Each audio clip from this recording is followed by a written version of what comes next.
Salut à tous, c'est le podcast et aujourd'hui on se retrouve pour parler du deuxième épisode de la saison 5 de The Affair. Et je sais pas si je peux dire que j'ai été déçue de l'épisode ou non. Je sais pas, je suis hyper dubitatif, je sais pas quoi en penser en fait. Donc comme avec le précédent podcast sur la saison 5 du premier épisode, je vais évoquer plusieurs axes de l'épisode qui m'ont surpris, qui m'ont déplu, qui m'ont en tout cas occupé l'esprit quoi.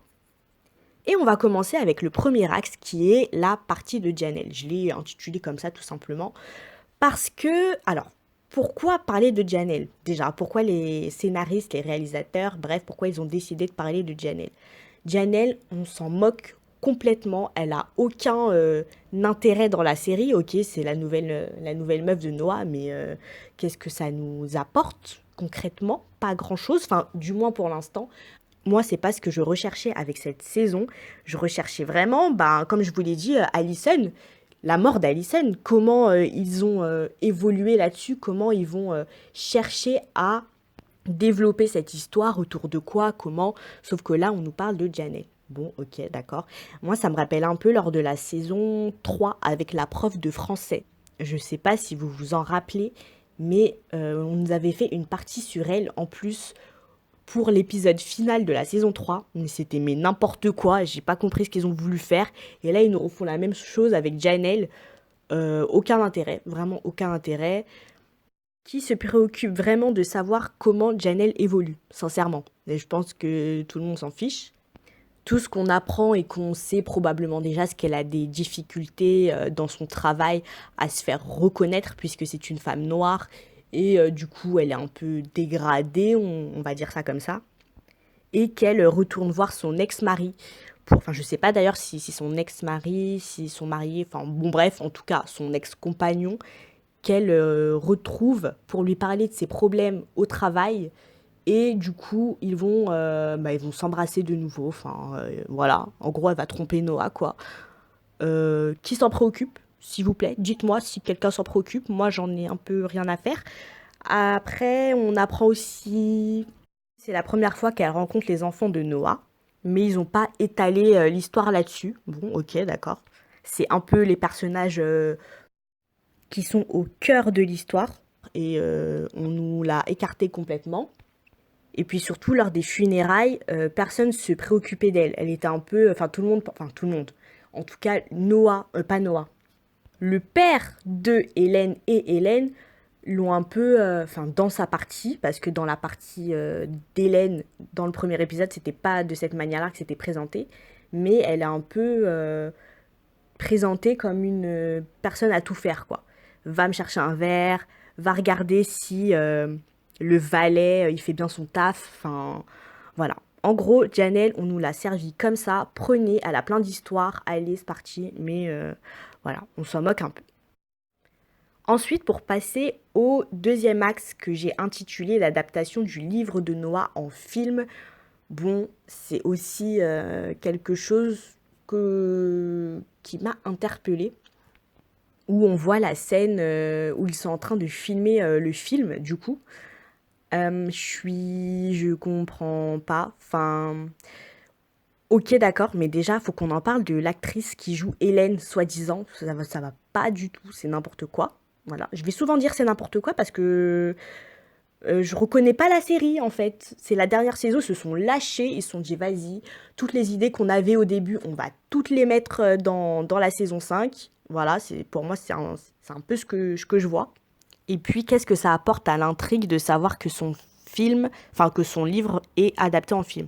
Bon, après, peut-être qu'il va être reconnu, peut-être qu'aussi ça va déclencher une enquête autour de la mort d'Alison. Peut-être, vu que probablement ce film sera très célèbre, très vu. Du coup, ils vont se demander, mais Alison, où est-elle? Et peut-être que ça va déclencher une enquête. Mais franchement, je pense pas, vu que Johnny, elle est un peu à la recherche de sa mère en retournant à Montauk. D'ailleurs, on va en parler juste après. Mais avant, on va parler du troisième axe qui est Hélène, tout simplement. Voilà, la partie d'Hélène, parce on nous a fait la partie de Janelle, et ensuite la partie d'Hélène pour finir avec la partie de Johnny. Et donc, avec Hélène, ben, son personnage, il est bien développé, il est bien mis en avant, il est bien mis en valeur. D'ailleurs, c'est un peu la seule chose que j'ai aimé dans cet épisode, c'est qu'on parle d'Hélène et de sa manière d'affronter les choses. Donc d'abord, comment elle fait face à son deuil. Là, maintenant, ses enfants, ils sont grands, donc elle a plus trop ce poids, ne bride plus sur la manière dont elle pourrait réagir et ses sentiments. Donc tout d'abord, elle fait face au deuil de son compagnon. Elle est un peu perdue, elle sait plus trop où elle doit donner de la tête. Et puis de ce qu'on voit, Noah, il est pas hyper présent, il est à fond dans son film. Donc elle est un peu seule, et puis ses enfants sont grands, comme je l'ai dit, donc elle est vraiment seule. Et puis ensuite, il y a sa rencontre avec le réalisateur-acteur. Je sais pas trop du coup s'il est réalisateur ou acteur, ou s'il est les deux, je ne sais pas. Mais du coup, avec le réalisateur du film de Noah. Donc, elle va le rencontrer dans sa maison, soi-disant pour parler du film. Et il va beaucoup l'aider et participer à ce qu'elle surmonte son deuil. D'ailleurs, on les voit, enfin la scène elle se finit avec les deux en train de faire du yoga près de la mer, en tout cas, enfin face à la mer en tout cas. Donc peut-être que ce sera une nouvelle romance, une nouvelle storyline. Bon, moi, ce personnage, je l'aime pas du tout, le personnage du réalisateur. Je sais pas, j'aime pas. Je le trouve un peu fade, et puis il est dans son monde, il est... Voilà, on nous a encore rajouté un personnage. Après, je suis d'accord que vu que Allison et Cole ne sont plus là, il faut bien rajouter des personnages, rajouter des storylines, rajouter des axes. Mais c'est des axes qui n'ont absolument aucun intérêt à mes yeux. Donc voilà. Mais sinon, la partie d'Hélène, elle était... j'ai bien aimé voir le développement de son personnage. On passe ensuite au dernier axe. Alors, l'axe que je déteste le plus, c'est Johnny, le futur qui est complètement fictif.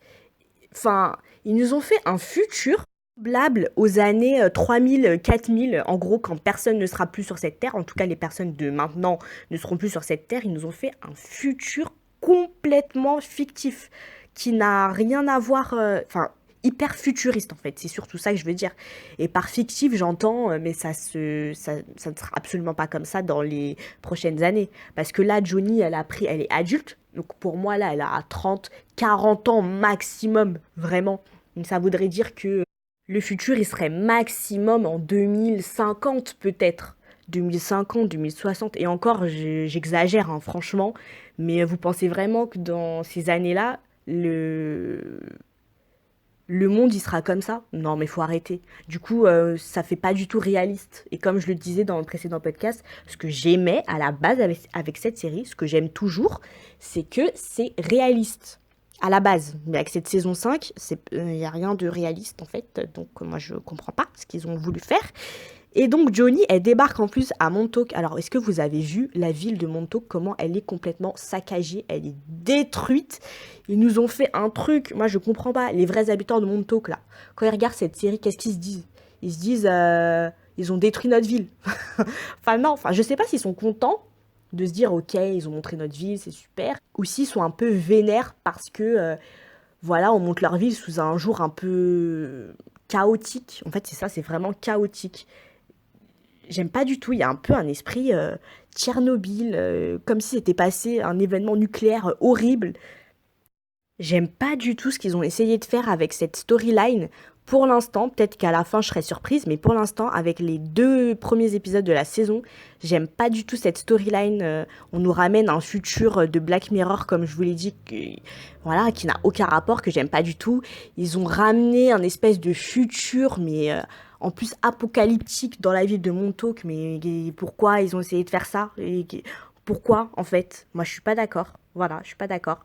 Donc, moi, j'aimerais bien que vous me disiez si vous, ça vous dérange ou non, mais moi, je suis pas du tout en accord avec ce qu'ils ont essayé de faire.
Donc voilà, c'est tout pour moi pour les différents axes que je vous ai proposés pour cet épisode. J'espère qu'on sera agréablement surpris avec les autres épisodes parce que là, pour l'instant, je suis un peu mitigée. Le premier épisode, ça allait encore puisqu'on nous parlait d'Hélène et de Noah et on nous a rajouté la storyline de Johnny. Donc du coup, ça a attisé notre curiosité.